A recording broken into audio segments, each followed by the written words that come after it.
They say you can't win a championship in the first round, but starting out on the right foot could mean more than you think when every point counts. This week on Sledhead 24/7, AmSoil Championship Snocross ventures south to Dubuque, Iowa for rounds 3 and 4 of the national tour. Can High Point man Elias Ishwal bring his winning ways back to Iowa, or will we see a new face like the Candles? This is Sledhead 24/7.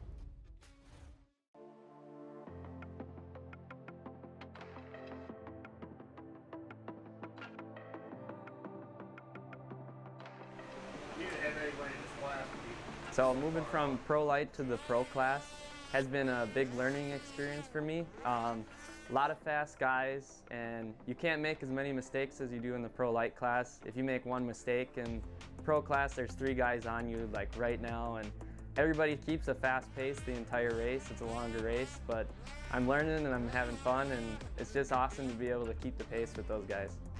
Yeah, being able to get on the podium, not just in the pro class, but to be at Canterbury. I had a lot of friends and family there, and the big crowd, and that's always the place to do it. A lot of people will remember that race. Racing with Kyle in the same class now and being on the same team, you would think it'd be a lot of pressure and a lot of head-to-head, but we're very open with everything. Kyle helps me so much. We're still really good friends, and no matter the results, I'm happy for him, and I think he's happy for me.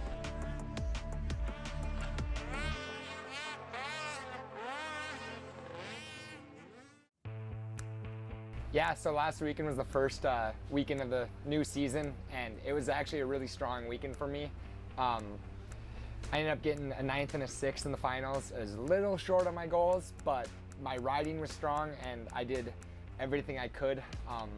The effort was there, so I can't complain about that. You know, that's the best I could do, and I'm going to keep that momentum right into this weekend. Yeah, so we just finished up today. We just finished up our first practice, and man, I think this track's going to be really fun. I think it's going to give the fans good racing, and I'm really excited. It's a kind of a narrower track. It might be a little hard to pass at times, but it's a longer track, and I think it's going to be a good track.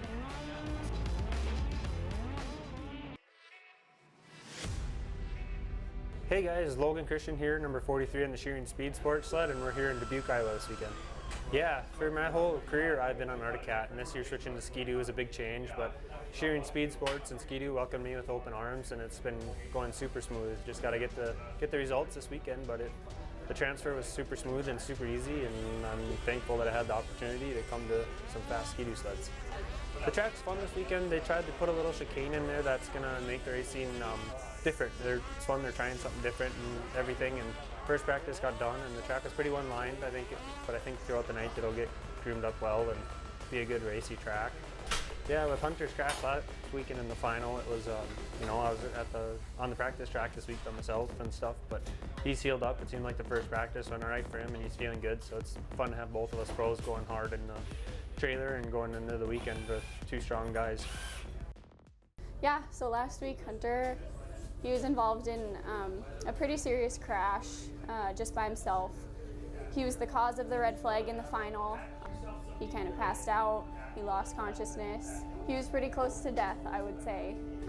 It's a complete miracle that he's here and that he's even on a sled this weekend. So like Hunter works as hard as he does, and then he crashes, and it's like it's all for nothing, but he's truly the hardest worker I know. The best way I can put it is there's no explanation, it's just that God performed a miracle for him. I think he deserves to win. I think he deserves to get a championship, and I know he can. It's really fun to be able to chase this dream with him and have just a really good partner in life.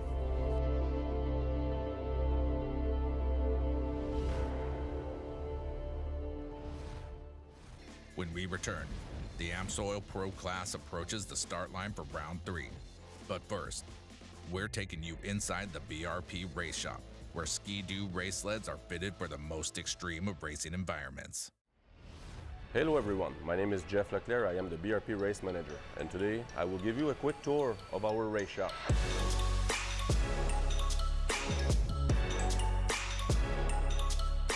When we have multiple customers across the globe, we need to be able to ship everywhere and to have spare parts for everyone. So we have a little parts department where we keep everything in stock and where we can ship to our racers and customers to keep them on the racetrack and keep them happy. We also have all equipment needed to build exceptional product.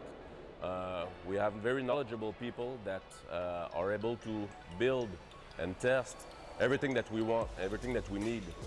Obviously, technology is a main factor in here, so we push technology all the time. It never stops. No matter if it's suspension, chassis, engine, or reliability, we need to tackle everything. That's what we do here all year long. When I say all year long, I truly mean it. We work on the dirt with side-by-sides, and we work on the snow as well with snowmobile. No matter if it's a snowcross track or hill climb or cross country, we can do everything here. We can calibrate shocks, calibrate engines, build chassis. We have everybody and every tool needed to do everything. We have a shock dyno here, so we can calibrate our own shocks and modify them according to their very demanding environment. So we have everything we need to make sure that the sleds are ready for racing. My name is Jeff Leclerc. Thanks for stopping by at the BRP Race Shop. Sledhead 24/7 on CBS Sports Network is sponsored by the U.S. Air Force. Full-time, part-time, in or out of uniform. Join us. By Amsoil. Runs on Freedom. By Polaris. And by Studboy. Traction with an attitude.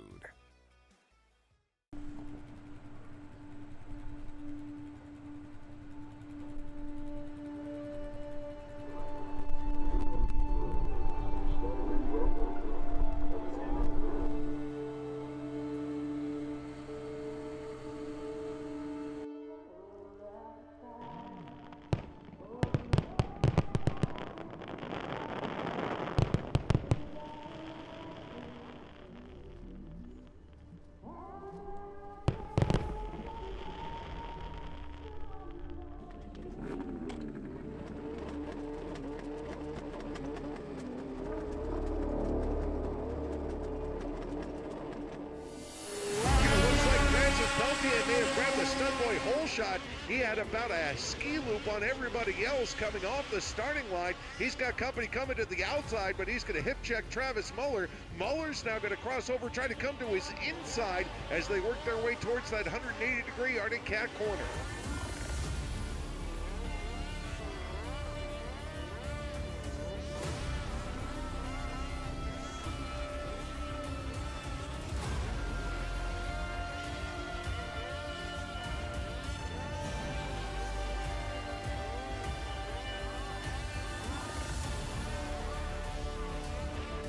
Behind Oscar Norm, but when Norm had misfortune, Pelletier was able to capitalize. Meanwhile, Francis Pelletier headed towards the white flag. Here's Emil Harn rolling along in second. He's chipped maybe about 3/10 of a second advantage out, and that's about it. The white flag waving. One more trip around, and Francis Pelletier could have a career first pro final win. And it's going to be a great night here for Warnet Racing. Jordan LaBelle wins Pro Light, and Francis Pelletier, a first-time winner in the Pro Division. Great run for Francis to win.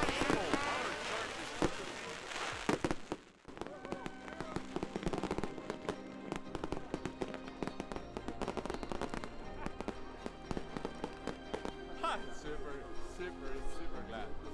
No words. This was amazing. So awesome. Again, that was beautiful. 8th to 2nd. Can you believe it? Pretty tough coming through the pack on this track, and he just did it. Just being out front in the beginning, like I get injured last weekend, so just being out front, I was like, that's good. Just put some momentum and try to put some pressure on Oscar, and I don't know what's happened to him, but somehow I was first, so I just keep going in my lane, just slow and fast at the same time to be at the end on the first spot. So I'm glad to be here. Like, it's been a rough weekend last weekend for me, and today we had some high and down too, so I'm really happy to be here on the podium. I want to thank everyone from the Warnet field.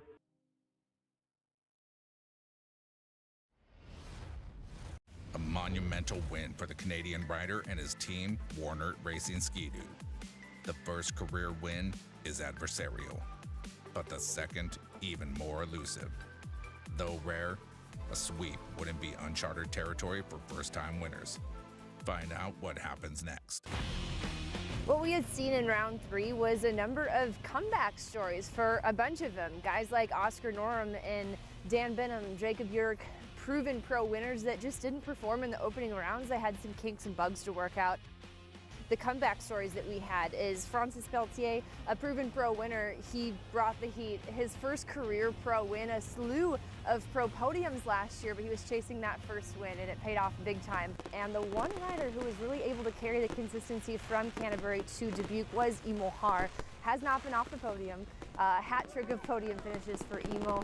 After his career best second place finish at Canterbury Park, he said, "I'm the happiest man in America." He's so humble, he's so grateful to be here, and that confidence continues to grow each and every time we see him out on track. Lastly, Elias Dishwal, he doubled up back-to-back pro wins in the opening rounds, and he was up there, he was charging. Didn't have the greatest start, but he worked his way to the front of the pack, and it came down to the final laps. He was locked into the top 3 and got collected with another rider, which stripped away those podium hopes for the night. So to the chagrin and to the surprise of many, your defending 3-time champion Elias Dishwal off of the podium. This is the first time he hasn't been on the podium since last season in Deadwood. I think I was quite a bit fast too. Like I was up from early and I just made my way there, put a little bit of pressure on Oscar. Like he fell down, so I had nothing to say. Like he wasn't there, I still there. I keep racing. I choose some lane that was easy for me and easy to see and repeatable. Every day of racing is different, but just like yesterday morning, I felt I was feeling great. Even after practice, I had some good lap time, so I knew I had the speed.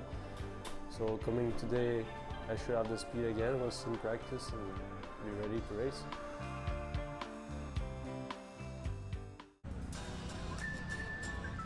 My thing is to never give up, so I just try to be as quick as possible and get up on the sled and start to get going again. And yeah, it worked. I was a little bit lucky yesterday too, because a couple other guys they crashed. I think I actually dropped down to 5th there for a little bit. So yeah, it was not a perfect race, but I was happy to be able to finish on the podium.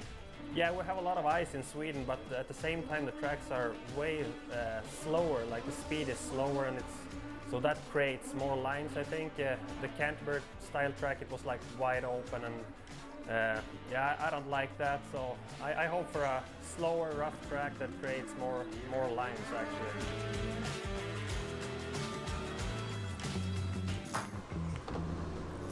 Actually, I think the track was, I haven't tried this track yet, but I think the track was better yesterday because it was like 3 more corners, and I think 3 more corners is better than just 1 jump, because right now they just have 1 jump instead of 3 corners, and everyone can go fast in the jumps. It's just the same for everyone. Everyone will use the same line, the fastest line on the straight, on the written section. Still ahead, the round 4 final. But first, in the spirit of first-time winners in Dubuque, let's meet another Snocross athlete who reigned victorious this weekend. A full-time college student, collegiate soccer player, and professional athlete from a small town in Michigan. Yeah, the feeling of racing, it's just insane, honestly. Just the adrenaline rush, everything, like nothing on this earth can compare to it, I don't think. It's just, when you do get a whole shot, it's like, wow, like I'm really doing this.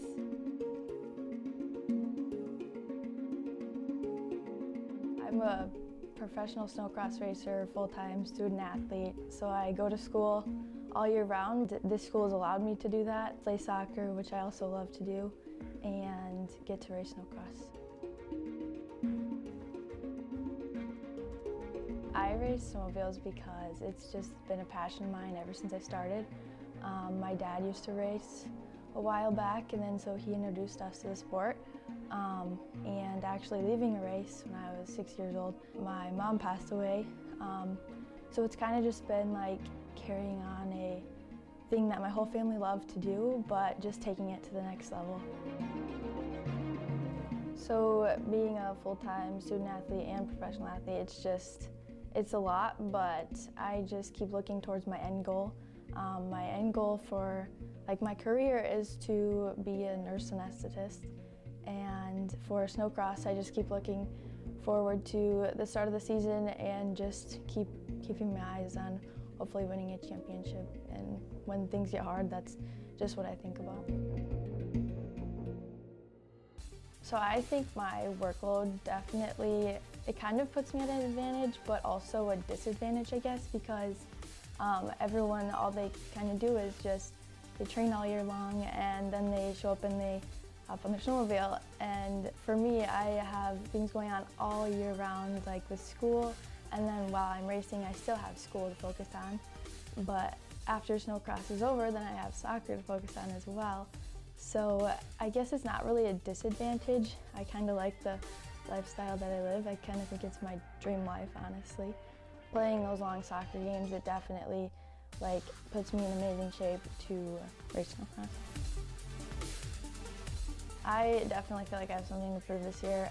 Last year I was just a notch below, and I feel like this year I've been training so hard and I've been doing everything I can do to just get better and better every day. So this year I'm definitely hoping to win a championship and do everything I can to win a championship. Sledhead 24/7 on CBS Sports Network is sponsored by the U.S. Air Force. Full-time, part-time, in or out of uniform, join us. By AMSOIL, runs on freedom. By FXR, premium outdoor gear that's worthy of who you are and what you love to do. And by Ziegler Cat, exceptional service backing the best equipment.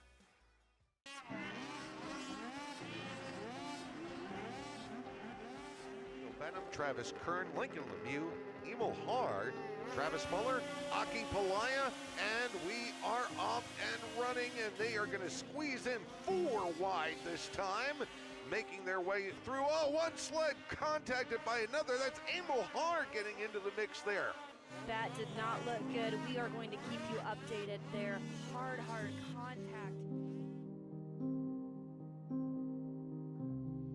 Lincoln Lemieux was then involved in one of the worst crashes I have ever seen. And I remember being in the booth that night and trying to reset from it and, carry the show. And that's very hard to do when you see something like that, see one of your buddies. And mind you, the Snocross community is a very tight-knit one. So when you see one of your own, something like that happens to them, it can be devastating. And it's really hard to fathom what the team and his family are going through at that point. A few hours following the incident and into the next morning, it was a very grim and stark few hours not knowing, is Lincoln Lemieux going to be okay? We found out that next morning that the official injury ended up being a collapsed lung, multiple broken ribs, and multiple fractured vertebrae. There was a liter of blood drained from his lungs and 2 tubes were inserted to reinflate his collapsed lung. But thankfully, there was no spinal cord damage, and that was the most refreshing of the news. First of all, to know that he's going to be okay, but 2, to know that the crash could have been a lot worse.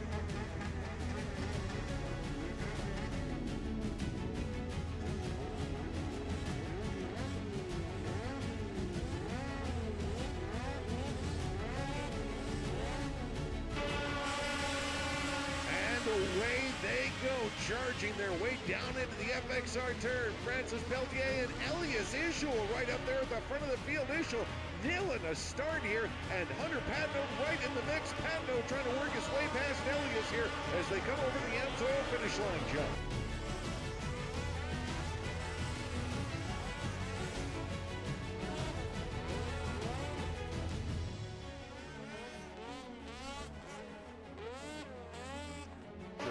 Going a lap down here as well, as Peltier has not put a ski run here in this pro final. Double your pleasure, double your fun. Francis Peltier is double number 1 as he'll cross the line for his second straight pro final win here in Dubuque.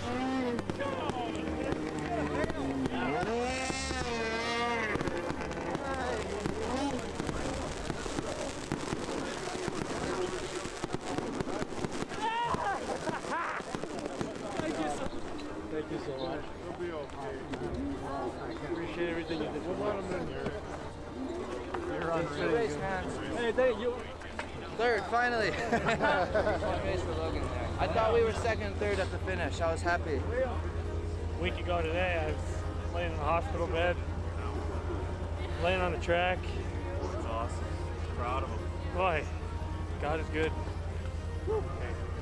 We did a lot of homework to be here on top, so I think just all the effort we put in just paid off today and yesterday and all the day before, because we always been doing our best. So I want to thank the whole Warner team, so thank you to have me on the team.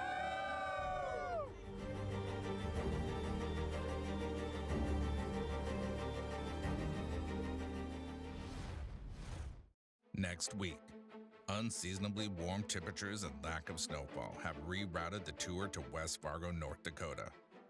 Will we see a new or repeat winner? Will Emil Haar continue his podium consistency? Find out next week on Sledhead 24/7.